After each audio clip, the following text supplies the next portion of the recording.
দাশগুপ্তের লেখা কবিতা আমি সুভাষ বলছি। তোমার পাথরে দিয়েছি মালা, এত মালা এত ফুল তুমি ঢাকা পড়ে গেছো। তুমি পাথর না হলে রাগ করতে। 56 বছর আগে এক মধ্যরাতে এলগিন্ডারের 3 তলার ঘরে আলো জ্বলছিল। চাদর গায়ে এক ছায়ামূর্তি পায়চারি করছিল অবিরাম। বাইরের রাস্তায় ইংরেজ পুলিশের চর সতর্ক সজাগ চোখে দেখছিল। তার সব সতর্কতাকে বুদ্ধ বানিয়ে তুমি তখন অন্ধকার ছেড়ে ছুটে গেছো আলোর পথে। দেশের মানুষ, কাক পক্ষী কেউ টের পায়নি। তুমি চলে যাওয়ার পর 56টা শীত, বর্ষা, গ্রীষ্ম, উধাও তুমিও।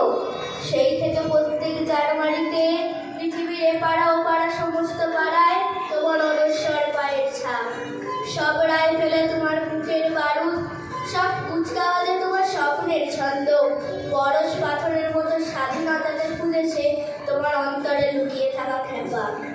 তোমার গন্তব্য ছিল স্বাধীনতা, তোমার পথ ছিল স্বাধীনতা, তোমার স্বপ্ন ছিল স্বাধীনতা, তোমার প্রেম ছিল স্বাধীনতা। তুমি রক্ত চেয়েছিলে স্বাধীনতার জন্য, তুমি তাই পাথর। যারা স্বাধীনতার আড়ালে চেয়েছিল গদি, চেয়েছিল সিংহাসন, ইংরেজদের ছেড়ে যাওয়া লুটের রাজ্যপাল, তারা রইল সুখে। ভারতবর্ষের টাকায় তাদের মুখ, তোমার নয়। ভারতবর্ষের সংবিধানে তাদের শৈশাবুক, তোমার নয়। ভারতবর্ষের অফিসে আদালতে তাদের ছবি, তোমার নয়।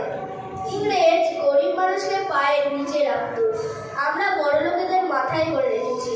স্মাগলার কিংবা ডাকাতকে জোর হাতে সভাপতির আসনে আহ্বান করছি। ইংরেজ এদেশের ধন সম্পত্তি লুট করত, আমরা দেশটাকে বেঁচে দিচ্ছি।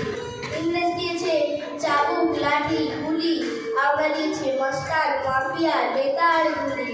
ইংরেজ দিয়েছে কালাপানি, সেলুলারদের, আমরা দিয়েছি টিভিতে সুপারহিট মোকাবিলা আর আইনসভায় আয়ারাম কেয়ারামের খেয়ে।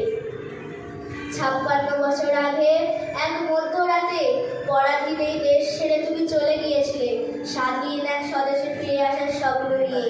তুমি ফিরে আসুনি, স্বাধীনতা এসেছে, তার কাঁধে ঝুড়ি পড়ে এনেছে ভোট নামক রাষ্ট্রীয় যজ্ঞ, গণতন্ত্র নামক চিয়ারত মাৎসর্যায়, প্রগতি নামক লোক ঠকানো স্ট্যাটিস্টিক, সংহতি নামক বিস্ফোরণের চুরমার, ঐতিহ্য নামক মন্দির মসজিদের ঝগড়া, আর সমুদ্র হিমাচল ভরিয়ে দেওয়া ভাষণ ভাষণ ভাষণ। 56 বছর ধরে তুমি পাথর হয়ে আছো। 56 বছর ধরে ভারতবর্ষে অধীর অপেক্ষায় কান পেতে আসে। ইথার তরঙ্গে কবে হঠাৎ শোনা যাবে স্বাধীনতার নিজস্ব কণ্ঠস্বর। আমি সুভাষ বলছি,